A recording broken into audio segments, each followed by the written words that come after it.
उल्टे थप्पड़ भी खा रहे हैं और हमारे पे धारा भी लग रही है। ये कहाँ का लोग? वर्तमान प्रधान है, वो जाके डीडीसी से झूठे बोले कि वो वीडियो बना रहा है। डीडीसी तुरंत डीएम कार्यालय से बाहर निकले और तुरंत हमें तबाह से मिलने के लिए गई तो जैसे बृहस्पतिवार को गई थी 5 जून को, भाई को मारे थे ऋषिकेश यादव को। ऋषिकेश यादव, आपका नाम? विवाद कैसे जान पर आ जाता है और तमाम लोग इससे जानवीर हो जाते हैं। बता दें, जमीनी विवाद की वजह से देवरिया कांड और तमाम ऐसे कांड हो गए जिसमें लोग हताहत हो गए और मर गए।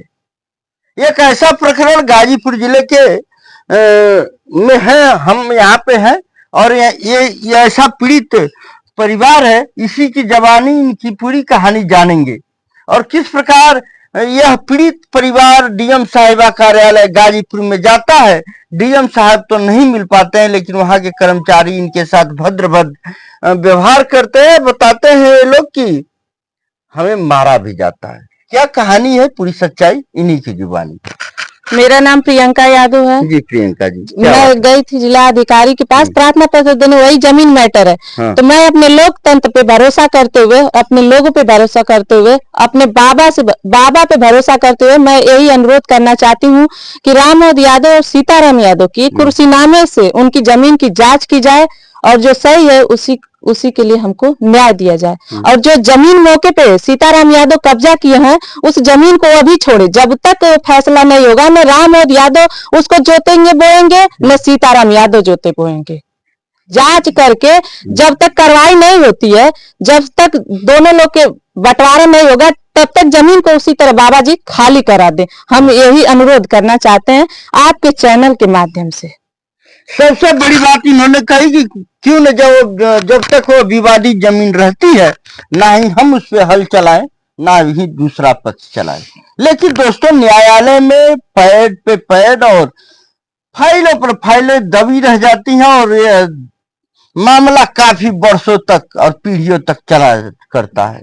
इसीलिए लोग गई थी। अच्छा, एक प्रकरण यह है जो कि थप्पड़ मारने का वायरल हो रहा है, वो क्या है? थप्पड़, जैसे जमीन ही के मैटर को लेकर के हम लोग गाजीपुर कार्यालय गए थे, जिला अधिकारी कार्यालय। हाँ।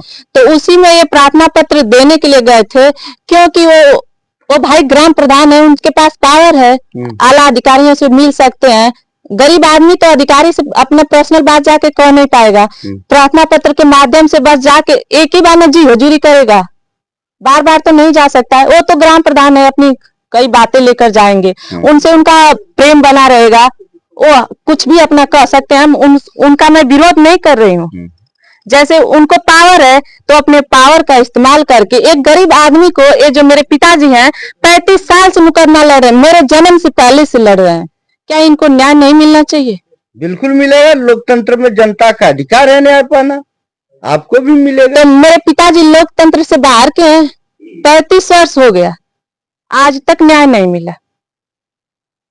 तो क्या कहना चाहेंगी? मैं यही कहना चाहूंगी कि बाबा जी मेरे पिता रामोद यादव को न्याय दिलाएं और जो जमीन कब्जा है उसको हटवा दें। अच्छा, डीएम साहब से मिली है? जब तक डीएम साहब से मिलने के लिए गई तो जैसे बृहस्पतिवार को गई थी 5 जून को, 5 जून को गई थी तो लोग बोले कि मीटिंग में है। अब न कल आइएगा 10 बजे से 12 बजे तक डीएम साहब बैठते हैं। हम बोले ठीक है अंकल जी। अपना मैं प्रार्थना पत्र 5 जून को भी देके चली आई हूँ, फिर जाऊंगी, फिर उनसे अनुरोध करूंगी, क्योंकि हमको संविधान पे भरोसा है कि न्याय मिलेगा।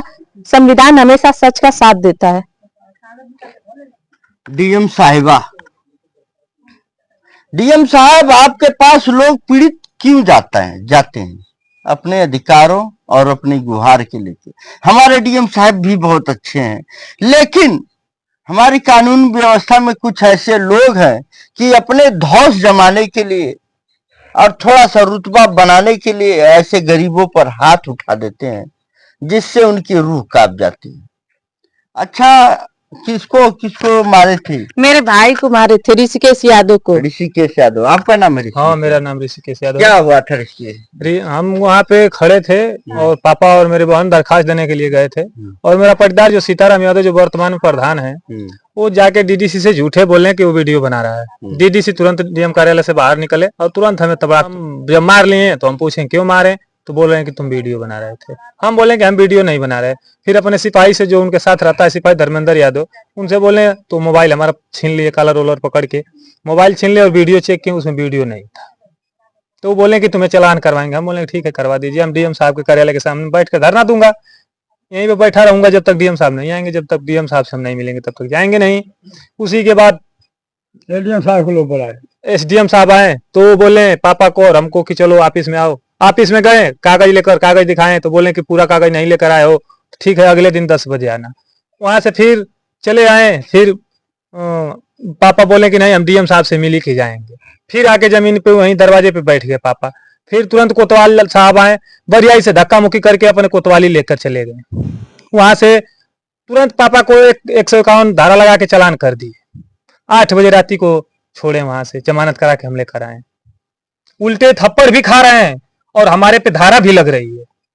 ये कहाँ का लोकतंत्र है? उल्टा थप्पड़ भी खा रहे हैं और धारा भी लग रही है। यही है गरीबों का भाग्य।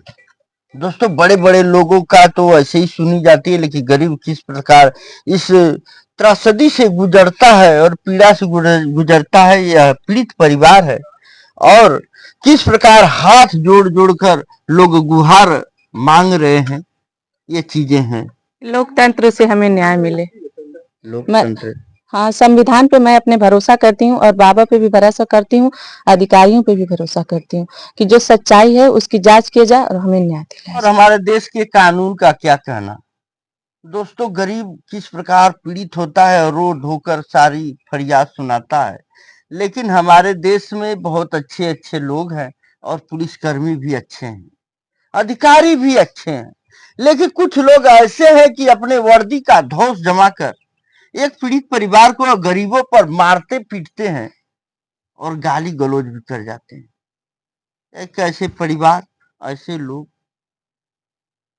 इनकी क्या व्यथा है, इनसे ही जानना चाहेंगे। बताए।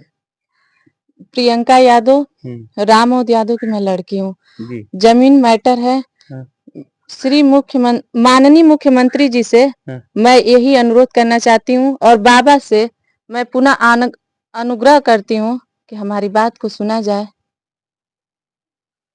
क्या मामला था? आप लोग का जमीन 35 साल से पड़ा हुआ है और डीएम साहब का जाके आप बता रही है थप्पड़ पा रही है, तो क्या बाबा के दरबार जो गोरखपुर में लगता है, लखनऊ में, उनके यहाँ पे जाने की तैयारी आप लोग बोल रही थी? हाँ, बाबा के यहाँ सोच रही हूँ कि जनता दरबार में जाऊं, बाबा हमारी बात को सुनेंगे और दोनों लोग की जमीन की जांच कराएंगे और गुहार लगाएंगे। मैं गुहार लगा रही हूँ बाबा से कि बाबा हमारे इस समय, क्योंकि मैं बहुत ज्यादा कष्ट और तकलीफ में हूँ, अपनी वेदना बयान नहीं कर पा रही हूँ, क्योंकि हम लोग डरे और सहमे हुए हैं कि हमारे साथ कब बड़ी घटना हो सकती है।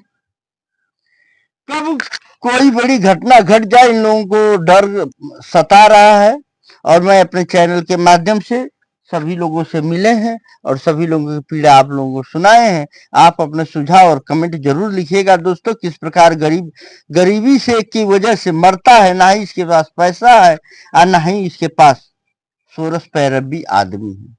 और उन अधिकारियों और पुलिस विभाग से भी मैं चाहूंगा कि आप लोग गरीबों पर रहम करिए मित्रों, क्योंकि आप को जो पैसा मिलता है इसी गरीबों के टैक्स से मिलता है और इन्हीं गरीबों के खून पसीने का पैसे से मिलता है।